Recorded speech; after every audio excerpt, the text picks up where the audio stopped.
Welcome to Crimes and Mysteries. Today we are going to explore one of the most enigmatic and fascinating cases in the history of the United States. The case of D.B. Cooper. In 1971, a man hijacked a plane and demanded a ransom of $200,000, then parachuted out of the sky, disappearing forever. This man became a legend, and to this day no one knows his true identity. Who was he? How did he manage to escape? And what happened to the money? Let's dive into this mystery and analyze all the clues, theories, and suspects. It was November 24, 1971, Thanksgiving Eve in the United States. A man using the name Dan Cooper purchased a one-way ticket on a domestic Northeast Airlines flight from Portland, Oregon to Seattle, Washington. This was Flight 305, a Boeing 727 with 36 passengers on board. The man looked normal and discreet, wearing a dark suit, black tie, white shirt and sunglasses.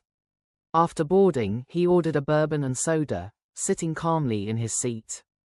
However, shortly after takeoff, he handed a note to the flight attendant. The note read, "Miss, I have a bomb in my briefcase. I want you to sit beside me." Upon reading the note, flight attendant Florence Schaffner followed the instructions. Cooper showed her the bomb inside a suitcase with red wires and a cylinder, making it clear he wasn't joking. Cooper demanded $200,000 in undefined notes and 4 parachutes. He also asked that, upon landing in Seattle, the plane be refueled so that it could continue its journey to Mexico. The authorities and the airline decided to comply with the demands out of fear for the safety of passengers and crew. When the plane landed in Seattle, authorities handed over the money and parachutes to Cooper, who in return released all the passengers and part of the crew. Only the pilot, co-pilot, a flight engineer and a flight attendant remained on board of the airplane. After refueling the plane, Cooper instructed the pilot to head for Mexico and maintain a low altitude of about 10,000 feet with reduced speed. He also required that the cabin be kept depressurized, allowing him to open the plane's door mid-flight. In the middle of the flight, between Seattle and Reno, Nevada, in a mountainous region and under difficult weather conditions, Cooper opened the rear door of the Boeing 727 and jumped out, taking the $200,000 with him. It was a cold and rainy night. Authorities estimate that the jump took place in a forested area between Washington state and Oregon. After the jump, the mystery began. D.B. Cooper disappeared, and despite an intense search by the FBI, neither the man, nor the parachute nor the money in its entirety have been found to this day. The FBI launched one of the largest investigations in its history, known as Hijack. Hundreds of agents were mobilized and the area where Cooper had landed was searched extensively, but surprisingly, no trace of Cooper, the parachute or any sign of the money was found.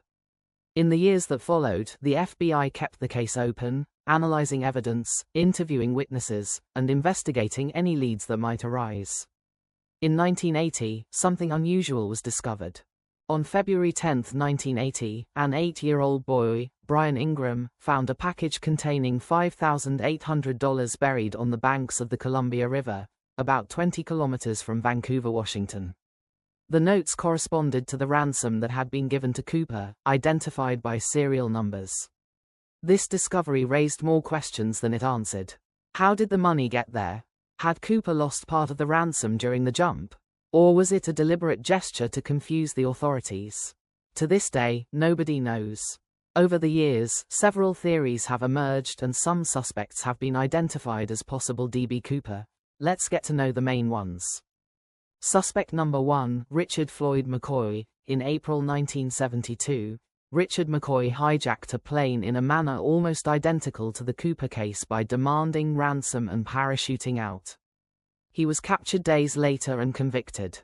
Problems with this suspect. Although the crime was similar, McCoy was ruled out as a suspect, as he was in another city at the time of D.B. Cooper's hijacking. Suspect number 2, Dwayne Webber.